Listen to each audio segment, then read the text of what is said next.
In the summer of 1977, the air inside the Big Ear Radio Observatory felt still, heavy, and warm.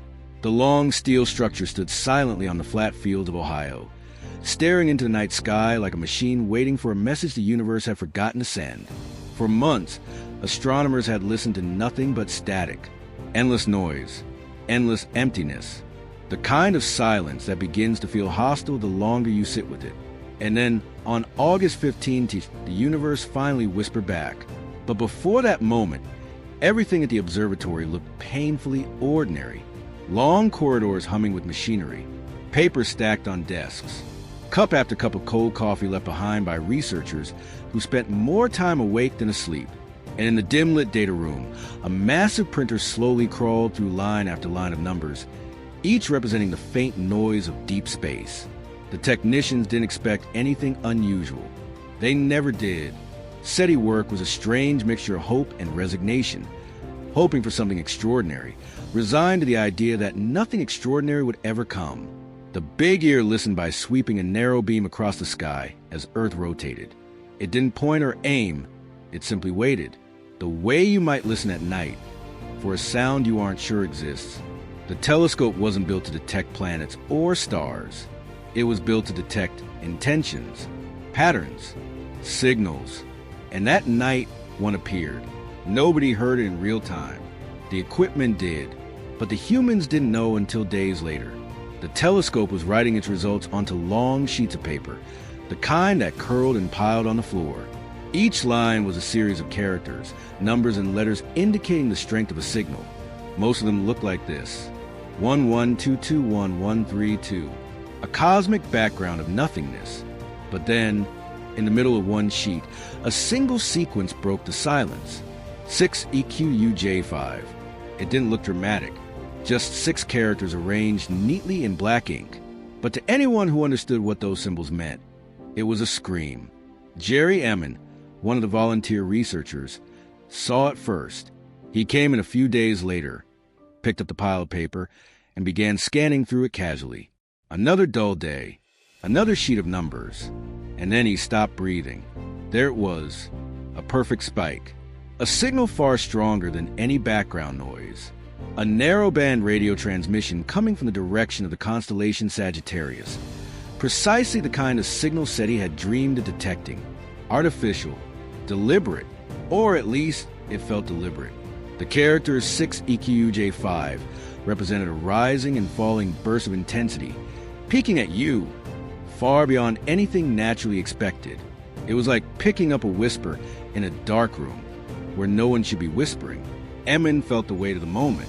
He circled the sequence with a red pen, and next to it, he wrote one word: wow.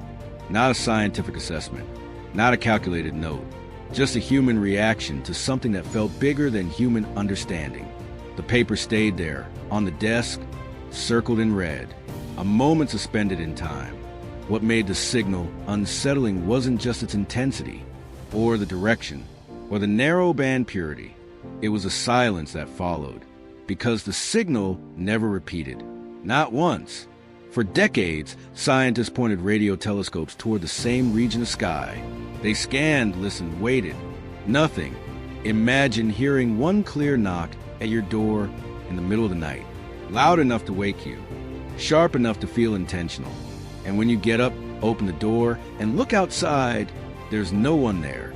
And it never happens again. That was the wow. Signal. In the days after the discovery, the Big Ear staff tried to stay calm. They checked the equipment for malfunctions. None. They checked for satellites. None in range. They checked for Earth-based transmissions.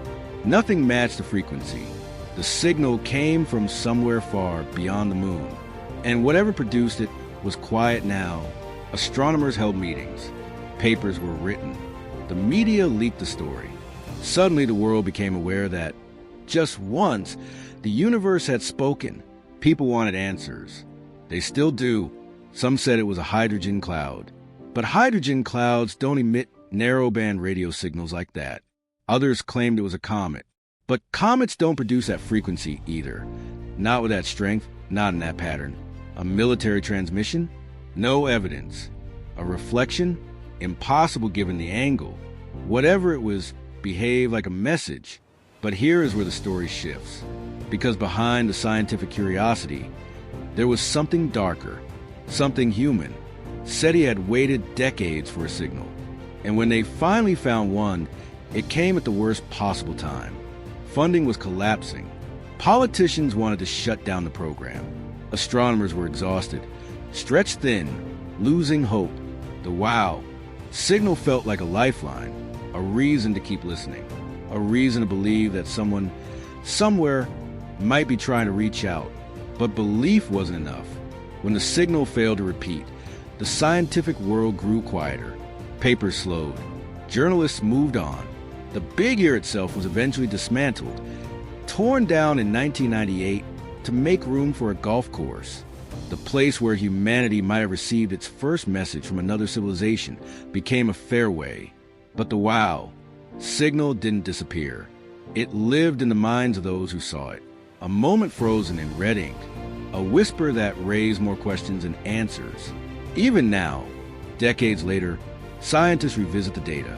They reanalyze the frequency, modeled possible origins, debated causes, proposed explanations that always seem to collapse under their own weight. The truth is, nothing else like it has ever been detected. And we return to the same haunting thought. If someone out there sent that signal, maybe they were trying once. Maybe they were testing. Maybe they were checking if anyone was listening. Or maybe, and this is what unnerves people most, maybe that was the last signal from a civilization no longer alive to send another, a cosmic obituary, a final breath from a world gone dark. And we caught it, but there's another possibility, one that scientists rarely voice aloud. But everyone who studies the wow signal feels quietly, what if the signal was meant for someone else? What if we intercepted something we were never supposed to hear? What if the message wasn't a greeting but a warning? Static fills the universe, a sea of noise, a billion random signals, and in the middle of it, one perfect spike, one unnatural whisper, one sign of intention. We don't know who sent it. We don't know why. We don't know if anyone will ever speak again.